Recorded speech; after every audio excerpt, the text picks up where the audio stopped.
Hello, everyone, and welcome to our presentation that's going to be about the GDPR compliance in client data processing. And my name is Nikola Markova, and I'm going to walk you through the case study that we chose for our presentation. The name of the case study is Orange Romania versus National Authority for the Supervision of Personal Data Processing. And firstly, I'm going to talk about the case facts. The company's name, as I said, is Orange Romania, which is a telecom operator that stored copies of customers' ID cards when signing mobile contracts. And the main problem was that they already had their consent box pre-ticked. That the customers had to submit a written refusal to avoid ID copying, and the company was fined by the National Authority for the Supervision of Personal Data Processing for an invalid consent. So, what was the legal issue? The main question here is that does a pre-ticked consent box plus signature count as a valid consent under the GDPR, which the point of view of Orange Romania was that the customers could refuse, but the regulation view is that the pre-ticket box is not valid under the consent under the GDPR. So now we are getting to the European Court of Justice judgment, which was clear affirmative action that the consent must be given and the pre-ticket boxes are invalid. It must be freely given, requiring a written refusal burdens and the right to say no. And lastly, a burden of proof that the data controller must prove that valid consent was given. Now I'm going to talk briefly about outcome and business impact. There was a violation confirmed that the Orange Romania violated the GDPR by relying on pre-ticket consent. The key takeaways we can take for the businesses is that the consent must be option in, not option out, which now I'm going to briefly tell you what it actually means, the option in and option out. Option in is active, informed consent that the user must take clear action to give the consent, which means that usually all of us surely knows that you are usually ticking the box and you are giving the consent, and it's not assumed. In this case, it was assumed that we are giving the consent, which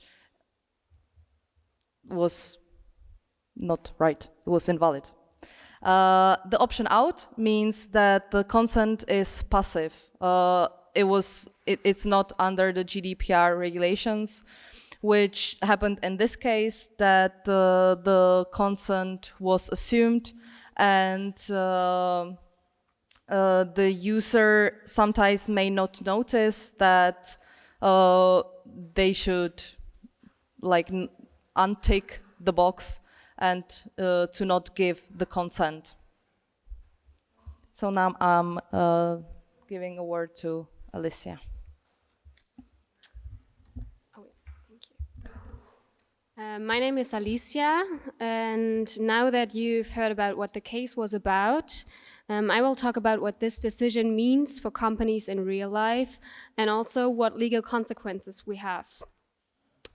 I'm pretty sure that all of you have experienced this. You made a contract with a company, for example, and they asked you for your personal data.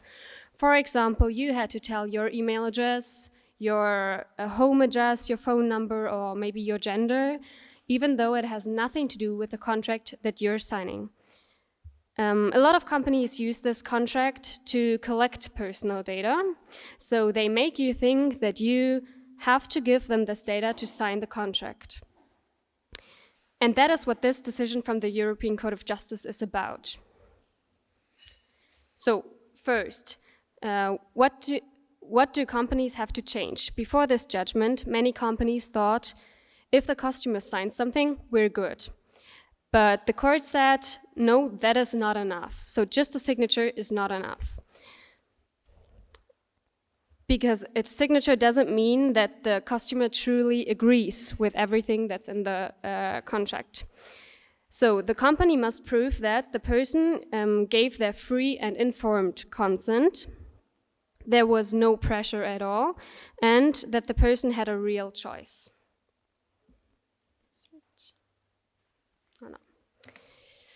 So if a customer thinks I have to agree or I won't get the service, then the contract is invalid. And that is a big deal. Why? Because like I said, many companies use tactics like this. So they use pre-filled checkboxes like we have in this case, or complicated language as well, and forms where no is not an option. And all of this doesn't work anymore because the court is clear, consent must be real or it doesn't count. And what does this mean in practice? So let's say a telecom company asks you for your ID copy. You don't really want to give it, but they say, well, without it, you cannot get the contract. And that is not okay under this decision. So now companies must offer a real alternative to say, if you don't want to give your ID, they have to keep clear and full records of how the consent was given, and they have to make sure customers truly understand what they are agreeing to.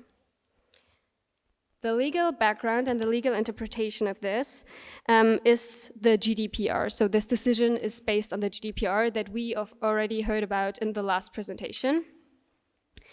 It's the European Data Protection Law. And the two key articles that are important here are Article 4, paragraph 11, which explains what consent really means. So it's a legal definition. And also Article 7 that sets the rules companies must follow when they ask for consent. So the big message from this court is data protection comes first, even before business convenience. So even if keeping a copy of the ID of your clients would be helpful for your company, that's not possible just because it's more easy. So this case reminds us that customers are not just data sources. They are people with rights, and you as a company must respect that, not just on paper, but also in practice. Thank you.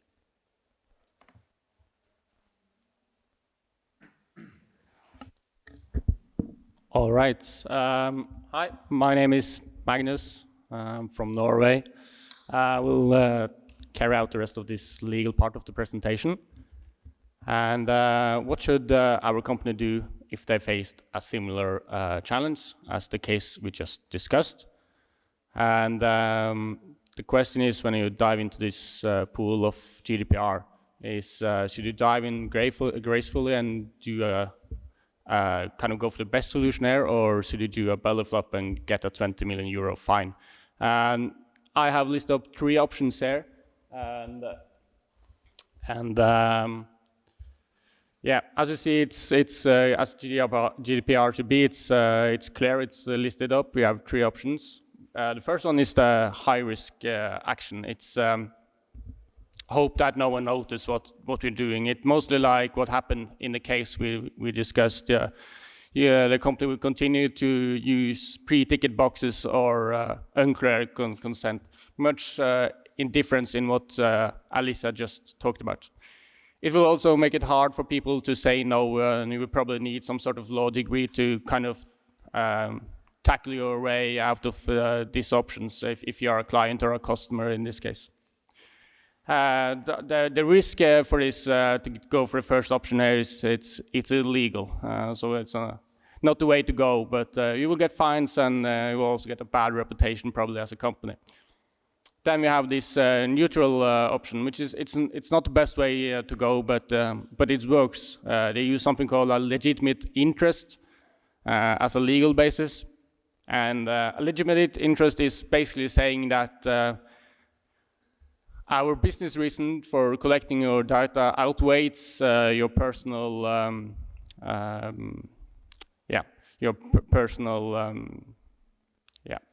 Anyways, you still have to inform users, and you also need to allow some types of opt-out. So you still have to inform, but there's still some risk here. It's like if you drive a car and use duct tape instead of your seatbelt. It's a high risk. It's a gamble, and absolutely not something our company here should do. Because you have to balance out and actually come up with good reason if you are being challenged why you should use this legitimate interest to collect your personal data. Then the best solution here, maybe the obvious one as well, that is to get clear consent, have the possibility to opt in. Don't use tick boxes, as we discussed, as Nicola was in on. And same with Lisa. You have to explain things, you have to be clear. Just as GDPR says, it has to be freely given, it has to be clear, it has to be documented. Make this easy to say no. Maybe understandable now why it's the best option, but I will continue on to talk about why the best option is the best. It fully complies with GDPR, so our company in this case will avoid any fines. And it builds trust with clients. It shows that you probably get some long-term benefits from this. Customers is one thing if you are in a store when it comes to the sunglasses, but if you have business partners, this will, in the long term, possibly be beneficial. And if you're, for some case, there's some auditing or you've been challenged by regulators, it is easier to defend. You have this, you have the documentation, you have receipts, you can show that you have been clear with the GDPR, you have done everything by the book. And that leads us to the next point. It's a clear process, it's less confusing for customers, but most importantly, it also shows that the company takes privacy seriously, which is also an important point for a company. We saw that with the case we discussed. The company now have a bad reputation in how they handle personal data, which is absolutely not a good thing. So that was the legal part. We'll go to the next slide here. Thank you. Igor Ravlic from the University of Nottingham.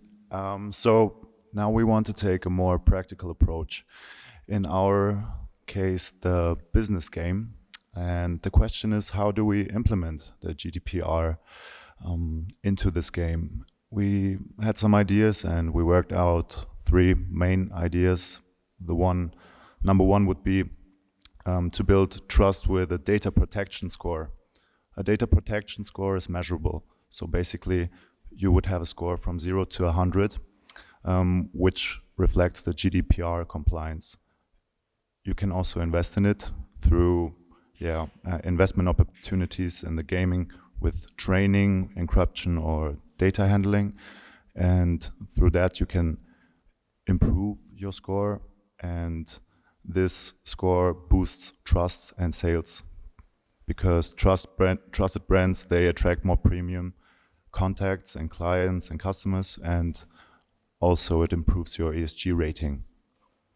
Another point that we had was the preparing for data breach scenarios. This would mean that we have some random data breaches during different periods of the game, and the implementation would be through investment opportunities in firewalls in your IT. Otherwise, you could get some fines, and this would mess up value or your period of this company year. And the benefits from that would be to avoid fines, of course, and the reputational loss by investing in your security. And the last point was train teams with GDPR quizzes.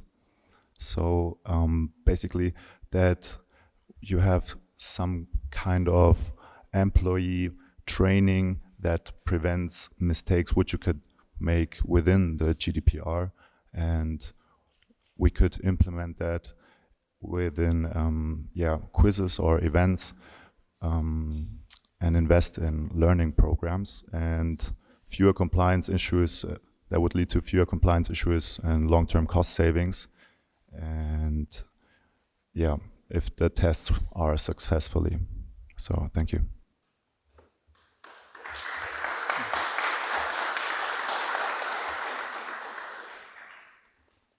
Very much. Now it's the last chance for the audience to ask questions.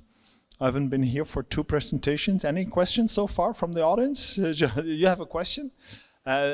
Since the microphone is here, may I start with a question? Okay. I found the last point pretty interesting, Igor. So is that kind of a quiz that you would actually ask the students, the students group, and they have to answer some questions, and depending on that, you get a certain score or some kind of a punishment if you realize the 4 students in the group are not performing well, they're not able to answer the questions, then they get kind of a fine for the game, of course. Yes, we thought of it like a quiz, and then you get a score in the quiz, for example, 4 questions, and if you get all the 4 questions right, then you know what you're doing and your compliance is 100% secure and you don't get any fines. But for example, another team had just 2 of the questions right and 2 wrong, so it means the employees of this brand is not that well trained in compliance issues, for example, and then they have like, maybe we could build in like possibilities to, or like a higher possibility that they get some fines in the future because their team is not as well trained as of other. I really love this idea. Perfect. Yeah. Yes, so my question is, you are collecting data from your customers and the main aspect is you want to fulfill their contracts with them, but you could use the data for lots of other purposes. Can you think of other interesting purposes for your company to use the client data apart from just fulfilling the contracts? Yeah, marketing, of course. Marketing, yes. Mm-hmm. Yeah, if you, for example, know how old is your customer base, how are they, like, what is the interest of them, your marketing can be well more precise for that target group. Yes, so marketing is a very important other aspect. Other, perhaps business ideas, what to do with the data you get, or even with consent, what can you do with the data?